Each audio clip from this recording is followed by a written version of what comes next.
Luluto kami ni Mika ng pancake. Did you help mommy to mix this? O you say hello, good morning to our mga mahal ko.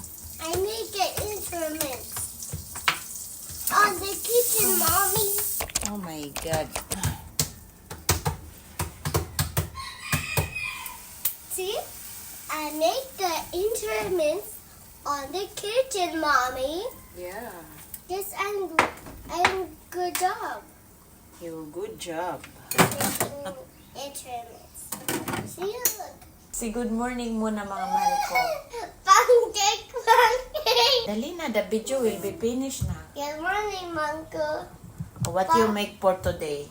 You will make your Pancake with your for your breakfast. okay. You mix it na. You mix it na. Add na your ingredients. That's a pancake powder. It's done na. Video nasa mode. Ayan na. Excuse me muna. I will remove na your pancake. I said I don't want the big plate. I said This one is good. Oh.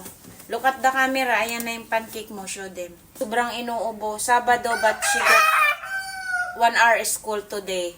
And teacher A. Ayan. Let's go na. Put down that bread knife. Halika na. Dito ka na. Ayan. Baby Mika enjoy na her pancake and her milk. Ayan ang kanyang breakfast na request. Ako naman po ay cinnamon na tea. Ayan, cinnamon.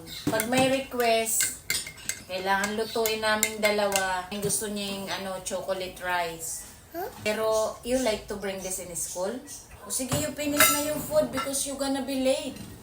We need to rush our time. Happy Saturday. Sobrang ubo po. She's eating na mga mahal ko. Mommy make her milk. I make her milk na lang on the mug. Wait lang. I add water. Boiling water. Hey, what happened to my eyes? Hey. Ayan, finish na po mag-breakfast ang baby ko. Meron pa kaming 40 minutes to prepare and then she go na to school. O say bye-bye na mga mahal ko. Bye-bye. Are you happy with your cooking session kanina? Ha? Ano? Hello. Nasa mood mag-video ngayon ang aking babing kulit. Pero okay na siya. Pero grabe talaga po yung ubo. Happy Saturday mga mahal ko. God bless us all.